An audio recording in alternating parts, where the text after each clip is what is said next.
ഓം ശിവഗിരിശിഖരാഗ്രേ ദിവ്യപദ്മാസനസ്ഥം വരദമഭയഹസ്തം പാപവിദ്ധും സ്വപാദം സുജനനികരസേവ്യം ചാരുകാരുണ്യനേത്രം കലികലുഷവിനാശം നൗമി നാരായണാഖ്യം. ശ്രീ ഗുരുവും ശ്രീ ശാരദയും കുടുംബ കൂട്ടായ്മയിലെ ഏവർക്കും പ്രിയങ്കരനായ മുഖ്യ അഡ്മിൻ ശ്രീ അനിൽ, പ്രിയപ്പെട്ട മറ്റ് അഡ്മിൻ പാനൽ അംഗങ്ങൾ, ഏറെ പ്രിയപ്പെട്ട പഠിതാക്കളെ, ശ്രീനാരായണ ഗുരുപാദ ഗുരു തൃപാദങ്ങളുടെ കൃപാകടാക്ഷം നമ്മുടെ ഈ കുടുംബ കൂട്ടായ്മയിൽ കൂടി നാം എല്ലാം ആവോളം അനുഭവിച്ചു കൊണ്ടിരിക്കുന്നു എന്നുള്ളത് ഒരു സത്യമാണ്. ഭഗവാൻ ശ്രീനാരായണൻ ഒരു ശതാബ്ദം മുമ്പ്, അല്ലെങ്കിൽ 100-150 വർഷങ്ങൾക്ക് മുൻപ് നമ്മോട് അരുളി ചെയ്ത സുപ്രധാന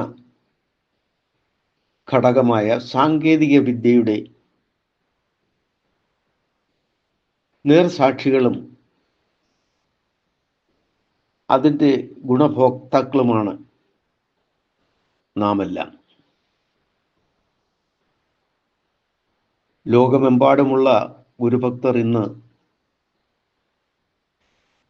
ഇന്റർനെറ്റിൻ്റെ മാധ്യമത്തിൽ കൂടി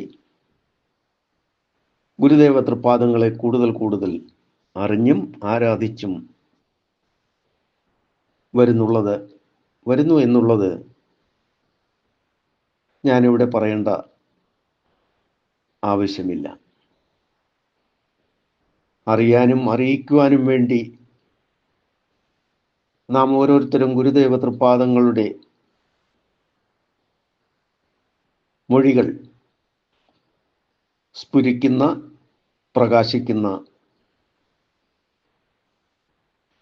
തൃപാദങ്ങളുടെ അമൂല്യ കൃതികളിൽ കൂടി കടന്നു പോകാൻ ഭാഗ്യം ലഭിച്ചുകൊണ്ടിരിക്കുന്നവരാണ്.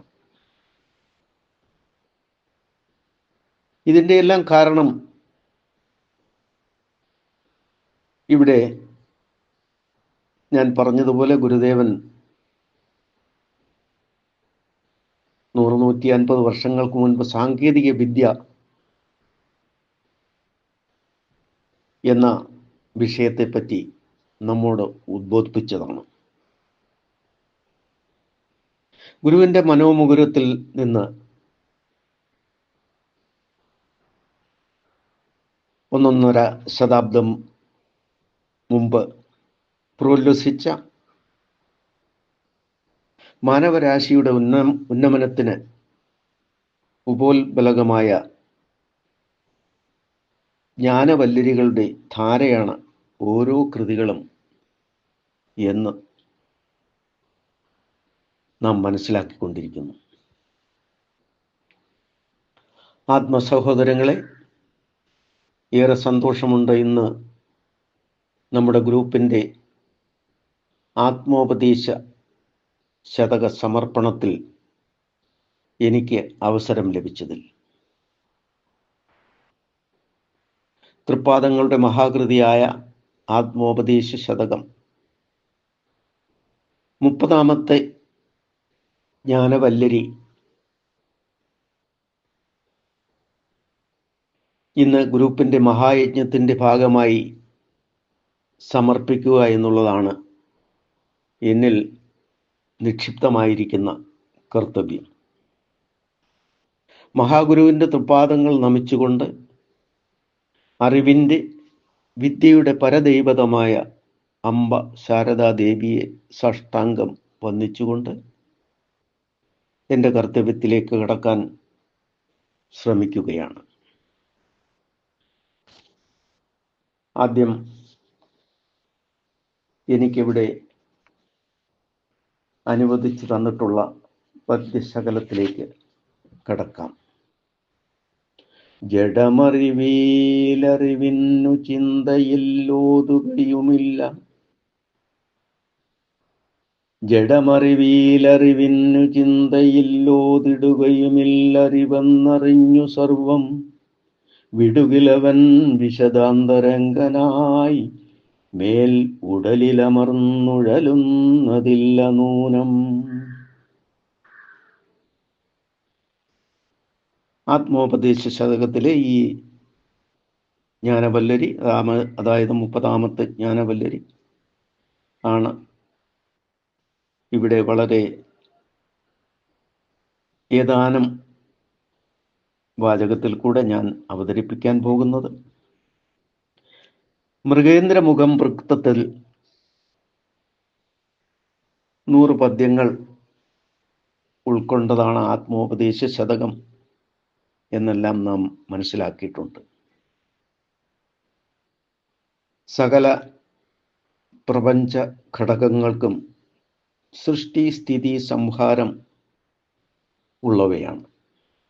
അതായത് പ്രപഞ്ചത്തിൽ കാണുന്ന സകല പദാർത്ഥങ്ങളും സകല വസ്തുക്കളും ഉണ്ടായി മറയുന്ന കാര്യങ്ങളാണ്. ഇവിടെ ജഡദേഹത്തിൻ്റെ ജനന മരണ ഭ്രമണങ്ങളിൽ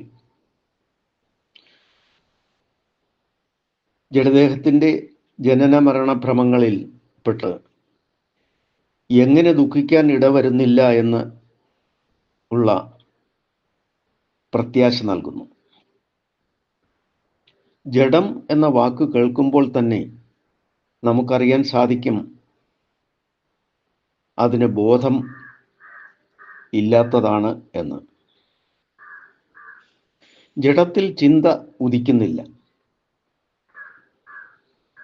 ജഡം സംസാരിക്കുകയില്ല, അത് നിശ്ചലമാണ്. ജഡസങ്കല്പങ്ങൾ ആകെ കൈവെടിഞ്ഞാൽ സത്യാന്വേഷിക്ക് മനസ്സിൻ്റെ ശുദ്ധിയിൽ കൂടി കേവല ബോധാനുഭവം കൈവരിക്കാൻ കഴിയുന്നു. അതോടെ ജഡദേഹത്തിൻ്റെ ജനന മരണ ഭ്രമങ്ങളിൽ നിന്ന് മുക്തി നേടാൻ കഴിയുമെന്ന് സാരം. ജഡമറിവിയിൽ അറിവിന് ചിന്തയില്ല എന്ന് പദ്യത്തിൽ പറയുന്നുണ്ട്. ജഡത്തിന് അറിവില്ല, അതായത് യാതൊരു അനുഭവവുമില്ല. ഓതിടുകയുമില്ല, അതായത് ബോധം ശബ്ദമെന്ന ജഡവുമായും കൂടിക്കലരുകയില്ല. ബോധം ചിന്തിക്കുന്നു, സംസാരിക്കുന്നു, ജനിക്കുന്നു, മരിക്കുന്നു, സുഖിക്കുന്നു, ദുഃഖിക്കുന്നു, ഇങ്ങനെ പോകുന്നു.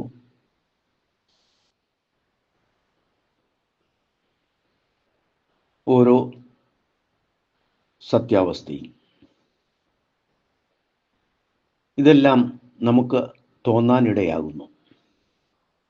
ഈ അനുഭവങ്ങളെല്ലാം ഭ്രമമാണ്. അതുകൊണ്ട് സൂക്ഷ്മ സ്ഥൂല ജഡരൂപത്തിൽ ഉണ്ടെന്ന് തോന്നുന്ന എല്ലാ അനുഭവങ്ങളെയും ബോധം കൈവിടുകയാണെങ്കിൽ അന്തരംഗം തെളിഞ്ഞ് ബോധം സത്യാനന്ദ സ്വരൂപമായി പ്രകാശിക്കാൻ ഇടവരുന്നു. ഇവിടെ ആനന്ദാനുഭവം ആത്മാവിൻ്റെ സ്വരൂപം തന്നെയാണ്. വിഷയ സമർപ്പണം ഇവിടെ അവസാനിപ്പിക്കുന്നു. പ്രിയമുള്ളവരെ, നമ്മുടെ വിഷയത്തിൽ നിന്ന് അല്പം മാറി എന്തെങ്കിലും സംസാരിക്കണമെന്ന് ഞാൻ ആഗ്രഹിക്കുകയാണ്. അത് ഒരു അധിക പ്രസംഗമായി കണക്കാക്കാതിരിക്കണമെന്ന് ഞാൻ ആശിക്കുകയാണ്. ശ്രീനാരായണൻ ദൈവമാണോ അതോ ഒരു സാമൂഹ്യ പരിഷ്കർത്താവ് എന്ന നിലയിൽ ഒതുങ്ങി നിൽക്കുകയാണോ എന്ന് അവിടെയും ഇവിടെയുമെല്ലാം ചോദ്യങ്ങൾ ഉയർന്നു വരുന്ന ഒരു കാലഘട്ടത്തിൽ കൂടെയാണ് നാം ഇന്ന് കടന്നു പോകുന്നത്. ഗുരുവിൻ്റെ പ്രഥമ ശിഷ്യൻ ശിവലിംഗദാസ സ്വാമികൾ ഗുരു ഷഡ്കത്തിൽ ഓം ബ്രഹ്മണേ മൂർത്തിമതേ എന്നും നാരായണ യതീന്ദ്രൻ എന്നും അഭിസംബോധന ചെയ്തതും ഗുരുവിൻ്റെ അരുമ ശിഷ്യൻ കുമാരനാശാൻ ഗുരുസ്തവത്തിൽ ആരായുവിൽ അന്ധത്വമൊഴിച്ചാതി മഹസ്യൻ നേരാം വഴി കാട്ടും ഗുരുവല്ലോ പരദൈവം എന്ന് നമ്മെ അറിയിച്ചതും മാത്രം മനസ്സിലാക്കിയാൽ ശ്രീനാരായണ പരമഹംസൻ ആരാണ് എന്ന് അസന്നിഗ്ധമായി തെളിയുന്ന സത്യമാണ് ഗുരു പരദൈവം തന്നെയെന്ന്. ഇനി ഗുരുവിൻ്റെ വിപ്ലവകാരിയായ ശിഷ്യനായ സഹോദരൻ അയ്യപ്പൻ ഒരു നിരീശ്വരവാദിയായിരുന്നു. എന്നാൽ സഹോദരൻ അയ്യപ്പൻ രചിച്ച ചരമപ്രാർത്ഥനാ ഗാനത്തിൽ കൂടി ഹൃദയം നൊന്ത് പിടഞ്ഞ് പരിതപിച്ച് പറയുന്നത് ഗുരു സാക്ഷാൽ ദൈവം തന്നെ എന്നാണ്.